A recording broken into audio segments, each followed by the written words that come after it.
Wow! Si Melo del Prado? Ito na. Panalo! Si Feebox Director Teresito Bacolcol ang ating pumakausap kaugnay ng panibagong aktibidad ng Bulkang Bayon sa Albay. Director, magandang umaga po, Director. Hello. Yes, sir. Yes, sir. Good morning din po sa inyo. Pakipaliwanag nyo nga po itong nangyari. Mga nahintakutan din ng mga kababayan natin, mga 1:30 na madaling araw dyan sa Albay. Nagkaroon na naman po ng lava fountaining doon sa bunganga ng Bulkang Mayon sa Albay, Director. Ito ba'y dapat nating ipag-alala ng gusto po at ano po ang susunod na pwedeng mangyari? Kaugnay po nito, Director. Okay, so kanina mga bandang alauna, tama kayo, meron tayong lava fountain na na-observe, but sandali lamang ito. It only lasted for 35 seconds and hindi naman masyadong mataas, nasa 100 meters lamang. So ang ibig lang sabihin nito, nagkaroon po tayo ng maikling bugso o pulses ng lava at gas, kaya nagkaroon tayo ng fountaining. Pero hindi naman ibig sabihin nito na magiging explosive eruption na ito. This is still brief intensification sa loob ng effusive eruption. Effusive eruption pa rin to. Titingnan natin the next few days kung this will be sustained and kung mas mataas pa o di kay tatagal pa. Ibig sabihin yung duration hindi lang 35 seconds kapag more than several minutes na. And kapag mas mahahaba na yung lava fountaining, so ibig sabihin magta-transition na ito to an explosive eruption. Wow. But right now, effusive eruption pa rin ito kasi panandalian lamang, again 35 seconds, and hindi sustained. And wala rin itong kasabay pang other signals ng explosive eruption, explosive escalation. Opo, meron kayong binabanggit, effusive eruption at saka yung explosive eruption. Director, pag sunod-sunod po yung effusive, tama ba yun? Pagkakaintindi namin, parang nagpapasingaw lang po yung bulkan at mas maganda ba yan kaysa doon sa iniipon niya yung lakas niya para magkaroon ng explosive eruption, Director? Kapag effusive eruption, may slow release ng lava doon sa dalisdis ng bulkan. Of course, mas gusto natin ito kaysa explosive kasi delikado din po yung explosive. Pwedeng malalaki yung pyroclastic density current natin.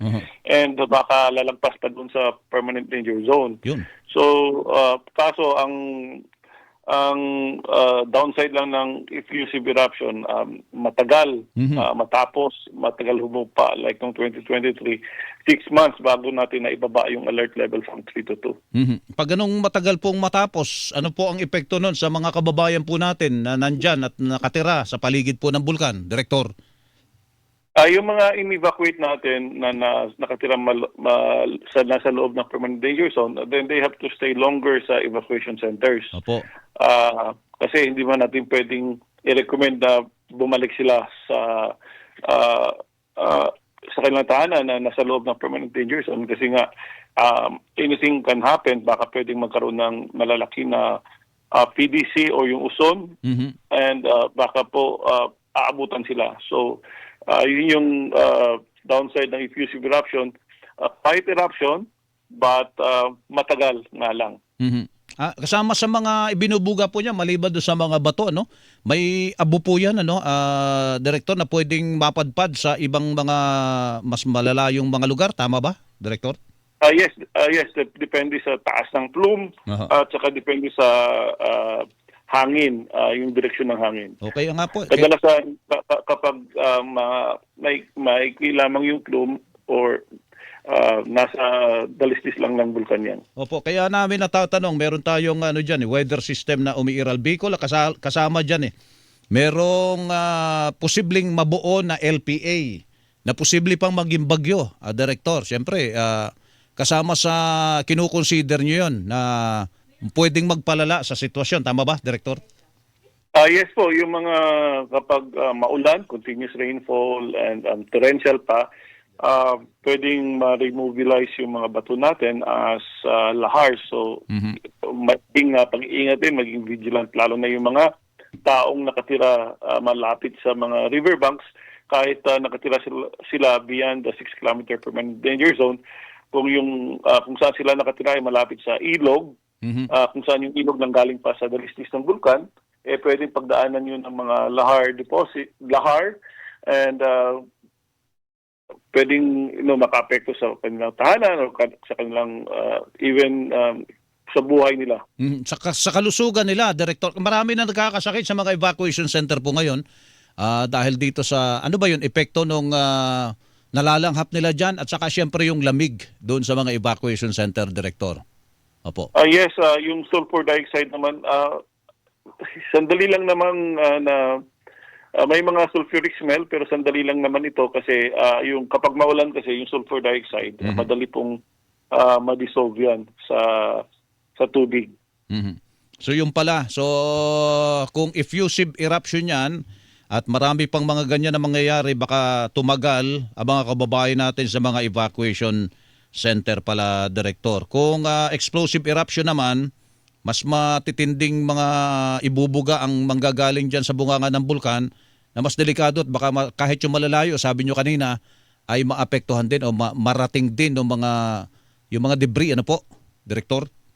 Yes, pwedeng yung pyroclastic density current baka pwedeng umabot doon, and kung explosive kasi matataas yung plume.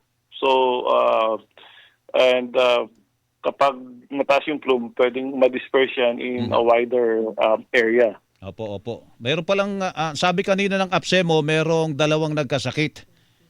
Nagkasakit na dyan sa mga evacuation center. Pero siyempre, pag ganito panahon na malamig, at saka hawa-hawa na yan, Director, kung tatagal pa, sabi nyo, ay nako, yun ang problema natin doon sa mga kababayan natin. So ano po ang asahan po natin sa mga darating na oras, Director, dito sa aktibidad ng bulkan na ito ngayon? Okay, so again, we expect this to continue yung kanyang effusive eruption. Again, but anything can happen. Baka pwedeng magkaroon ng biglang panibago, biglang changes sa ating mga parameters. So, magiging vigilant lamang yung ating mga kababayan. Yung mga nakatira beyond the 6-kilometer permanent danger zone, dapat ready sila to evacuate anytime just in case na i-raise natin yung alert level from 3 to 4. Opo. Thank you so much po, Director Bacolcol, at magandang umaga po sa inyo.